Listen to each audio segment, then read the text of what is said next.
Olha, o casamento na Roma antiga não era bem sobre amor. Era sobre poder, sobre dinheiro e principalmente sobre o controle total da família. Bora entender como essa instituição, que era super complexa, funcionava de verdade. Pensa só, um pai com poder de vida e morte sobre os netos e uma noiva que, legalmente, não pertencia à família do marido. Parece uma loucura, né? Mas essa era a realidade em Roma. E para a gente entender como isso era possível, a gente precisa começar pela base de todo o poder familiar da época. Em Roma, tudo começava e terminava com uma figura central, o pai. E o poder dele não era só simbólico, não. Era absoluto e estava todo definido por lei.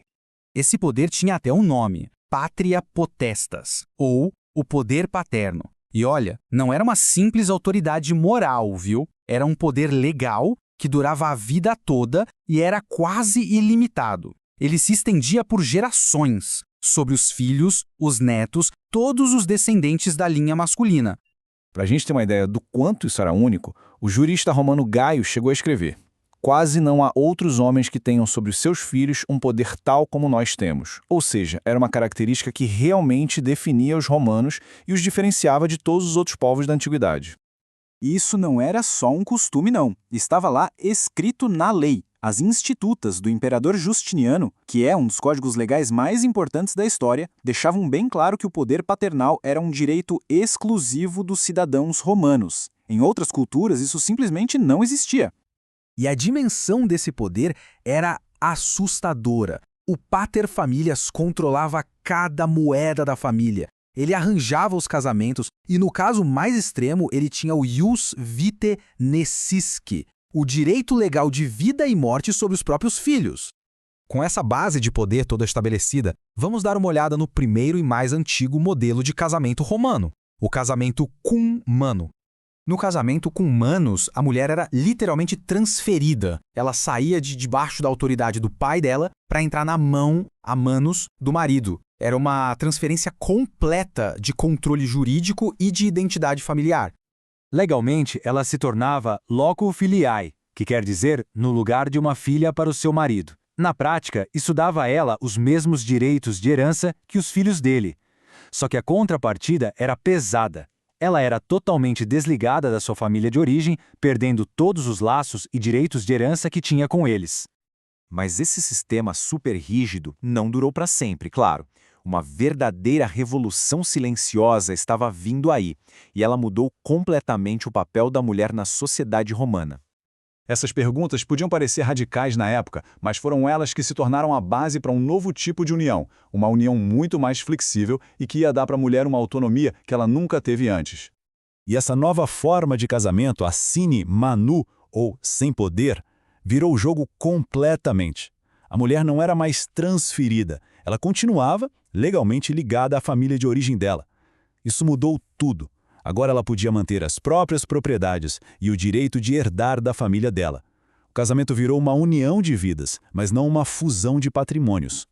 E, claro, essa mudança não foi da noite para o dia, né? Foi uma transformação bem gradual. O que era raro lá no início da República se tornou a regra na Era de Ouro de Roma. Na época de Cícero e dos Césares, o casamento sine mano já era o padrão. Só que esse novo tipo de casamento, mais frágil, mais parecido com um contrato, criou novas realidades sociais e econômicas. E isso forçou a sociedade e até o próprio Estado a se adaptarem. Nessa nova realidade de bens separados, o dote, ou dos, ganhou um papel central.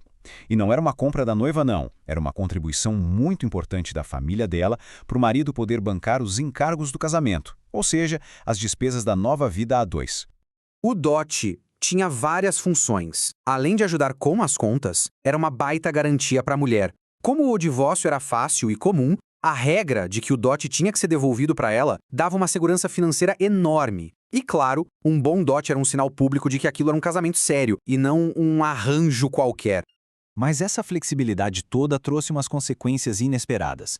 Com casamentos e divórcios mais fáceis, a elite romana começou a se casar menos e, o mais importante, a ter menos filhos. Para um império construído sobre linhagens e heranças, isso era uma crise, e o Estado começou a ficar de olho.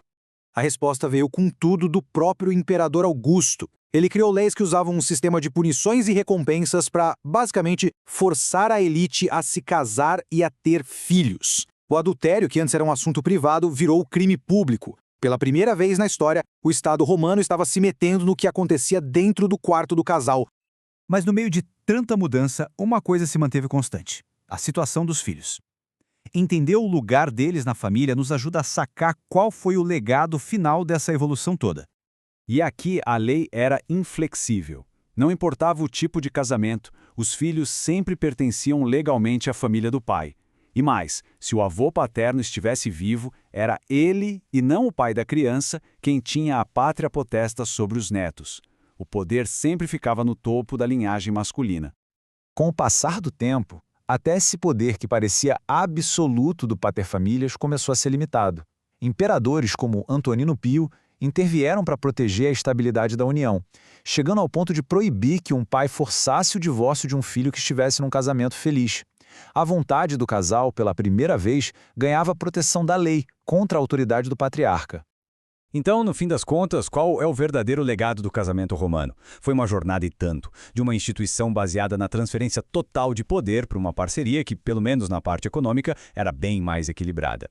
Isso deixa a gente com uma pergunta fundamental. O que define uma união? É o controle da linhagem ou é a autonomia da parceria? A resposta dos romanos mudou radicalmente com o tempo, deixando um legado super complexo que faz a gente refletir até hoje.